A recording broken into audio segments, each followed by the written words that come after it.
I stumbled across the best gingerbread recipe ever. So this is going to be perfect come Christmas. And I've got some helpers with me today. This is Lucas. Hello. This is Neve.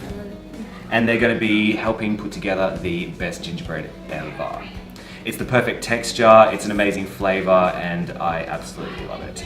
For this gingerbread recipe, you're going to need 2.5 cups of plain flour, 1 egg yolk, 125 grams of butter, which that definitely isn't, that's a lot more than that.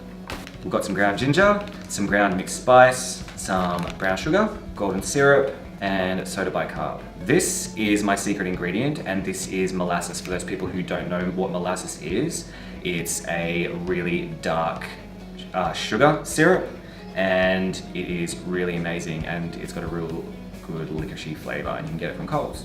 Eve is measuring out 1/2 cup of brown sugar. I use dark brown sugar because it's got a really nice caramelly flavour. Oh, I like caramel. Nice. And she's actually going to pack it down really tight. It's important to pack it down nice and firm so we get the right measurement of the brown sugar. Do you want to put some butter in the bowl for me, please, Lucas? Yes. And if you can maybe just take half of this butter that's chopped up there and pop it in the bowl. That's it. Good job. So what we're going to do is we're going to cream our butter and sugar together using a hand mixer, and that actually means creaming together, not this sort of I've decided to half mix it, typical cooking show style thing. When something says cream butter and sugar together, cream it together, so if you touch it with your fingers, there isn't any grittiness left in the sugar. Very important to do this step properly. If Lucas can keep his fingers out of it, we're going to add our next few ingredients. So Neve, can you throw the egg yolk in for me? All right, so this is golden syrup, and I'm going to put 1/4 cup of golden syrup, and Lucas is going to help me. Oh, delicious. So refined. There you go. Can you pour that in for me? Carefully. Oh, there we go. Good job. So the next one is we're going to put in is 1/4 cup of molasses. Oh, look at that. That's old school goodness right there. For real. I'll start it off and you guys can finish off. This could go one of 2 ways. We can do it together. You hold the bottom. That's it. Alright, Neve, do you want to come and finish this off? It is all over. How did you get it all over you?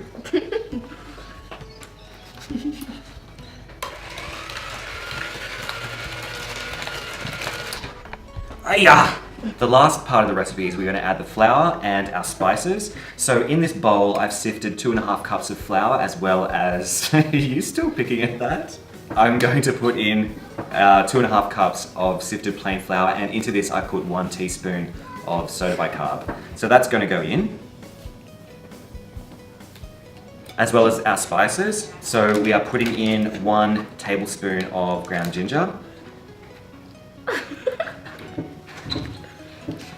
So the recipe calls for 1 tablespoon.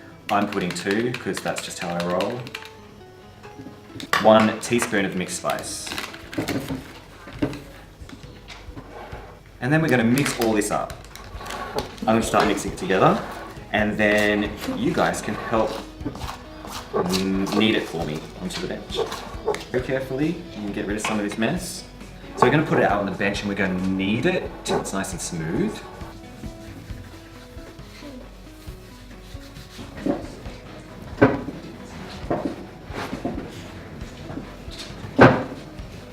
So we've kneaded this together so it's nice and smooth with the help of Lucas and Neve. But the next step is going to happen tomorrow, because this needs to go in the fridge now overnight. You can chill it for about 3 or 4 hours, but I think if it goes overnight, it turns out a little bit better.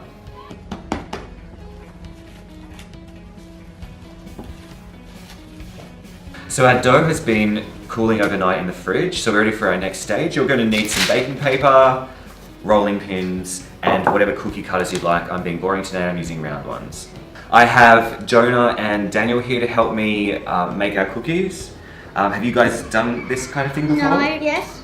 Yeah, I know Jonah has because he helped me in the school holidays. What we're going to do is we're going to portion out pieces of our dough, and we're actually going to roll them between the baking paper, otherwise it tends to be a bit sticky and it'll stick to our bench. That's for you, and that's for you. This is going to be cold and hard, but as you work it, it's going to become more manageable. We're going to roll out our dough to about 1/2 centimetre thickness. It is your personal preference, I guess, on how thick you want the cookies. So we want to use our hands to squash it first, and then once it's squashed with our hands, it starts to warm up a little bit. We use the rolling pin. Do that, and then we can turn it over and work it from the other side.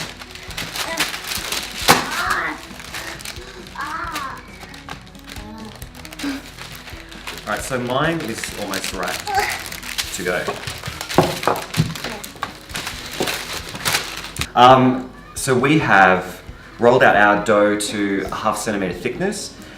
Daniel's, mine, Jonah's are good to go. So you can use, beautiful, you can use whatever cookie cutters you want, but this is perfect for Christmas to make gingerbread men, to make gingerbread houses, whatever you want to do. Dough. I want to eat Don't forget to shimmy it around a little. Yeah, and then pull it up. And all your excess dough, you just peel off and just roll back out again and cut more. Yeah. So I've lined a baking tray with baking paper, so as we're making our cookies, we're just going to lay them out on our tray. Don't put them too close together because they will expand slightly and they might get stuck.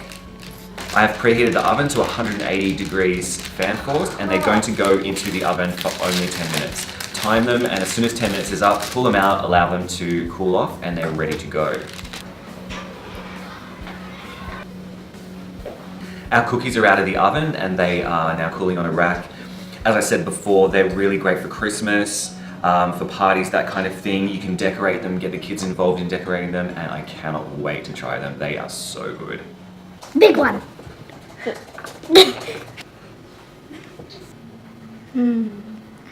Go on. Young! 10 out of 10! 10 out of 10. What is this? Is it a cookie? Yummy. No. Good. Whoever made this should be a chef. Yeah. 12 out of 10. A million out of something. I